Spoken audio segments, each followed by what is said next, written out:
नमस्कार, बिहार तक में आपका स्वागत है और मैं हूं सुजीत। आज भी मैं पचगछिया में मौजूद हूं। पचगछिया में एक ऐतिहासिक कार्यक्रम हुआ। दो महान स्वतंत्रता सेनानियों की मूर्ति का आवरण बिहार के मुख्यमंत्री नीतीश कुमार ने किया।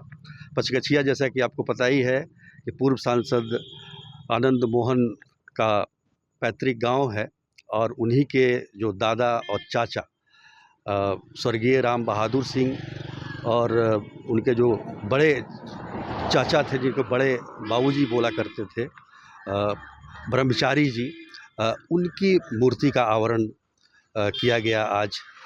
कहने को तो ये गैर राजनीतिक कार्यक्रम था, लेकिन आज के इस कार्यक्रम का एक राजनीतिक महत्व है, बहुत बड़ा राजनीतिक महत्व है। इस वजह से महत्व है कि जिस प्रकार से इस कार्यक्रम का आयोजन किया गया था, और ख़ास तौर पर हम ये कह सकते हैं कि आनंद मोहन के जेल से रिहाई के बाद ये पहला ऐसा कार्यक्रम था जिसमें मुख्यमंत्री के साथ मंच पर वो खुद मौजूद थे। तो निश्चित तौर पर इसका एक बड़ा गंभीर राजनीतिक जो संदेश है वो इस पूरे कोसी क्षेत्र में गया है। ख़ास तौर पर हम बात करें तो आने वाले लोकसभा चुनाव में जिस प्रकार से राजनीतिक गोलबंदियां हो रही हैं, जिस प्रकार से जातीय गोलबंदियां हो रही हैं, उसको अगर देखा जाए तो उस लिहाज से ये कार्यक्रम काफ़ी मायने रखता है।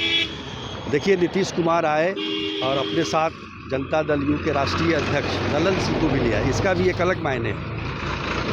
आमतौर पर ऐसे कार्यक्रमों में वो मंत्रियों को ले जाना ज़्यादा पसंद करते हैं, लेकिन इस कार्यक्रम में वो राष्ट्रीय अध्यक्ष ललन सिंह आए।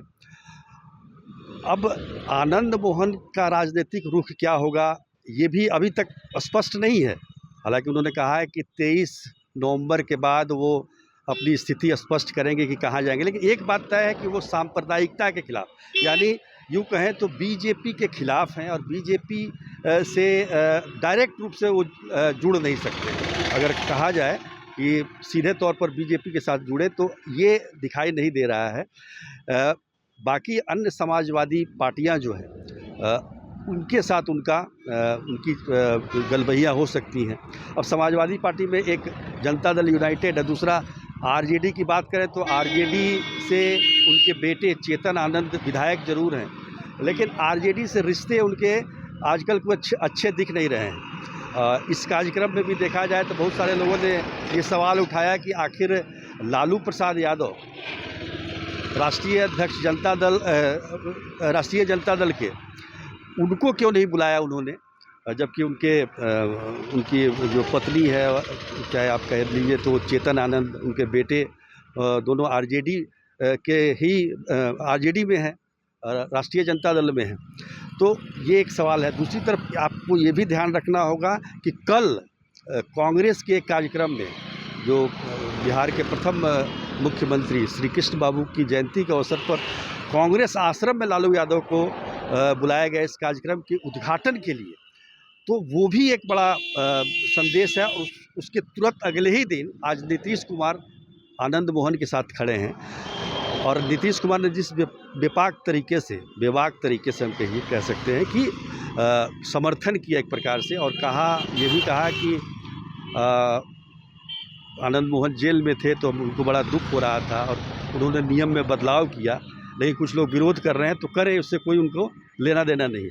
उन्होंने ये भी स्पष्ट किया आनंद मोहन की, आप जो करना चाहिए करिए, लेकिन हमारी दोस्ती आपके साथ बनी रहेगी।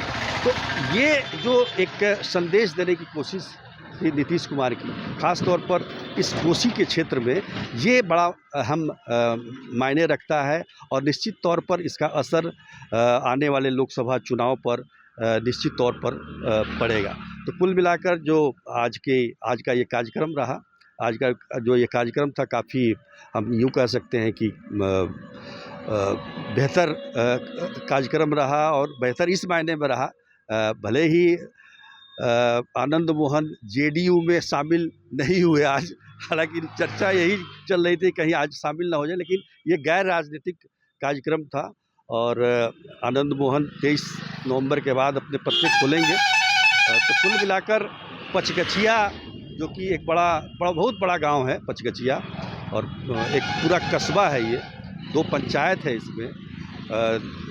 तो कहने का मतलब इसमें सभी वर्ग के लोग रहते हैं, इसमें राजपूत, ब्राह्मण, तमाम जो जातियां हैं, मुस्लिम धर्म के मानने वाले लोग भी हैं। तो बहुत सारी संख्या में लोग यहाँ पर रहते हैं। पचगछिया में एक ऐतिहासिक गांव है और काफ़ी अच्छा यहाँ का हम कह सकते हैं कि जो एक गांव की बनावट है। हालांकि कई मांग भी उठी है कि पचगछिया में बहुत कुछ अनुमंडल बनाने की मांग, और इस पर विचार करने की बात नीतीश कुमार ने कही है।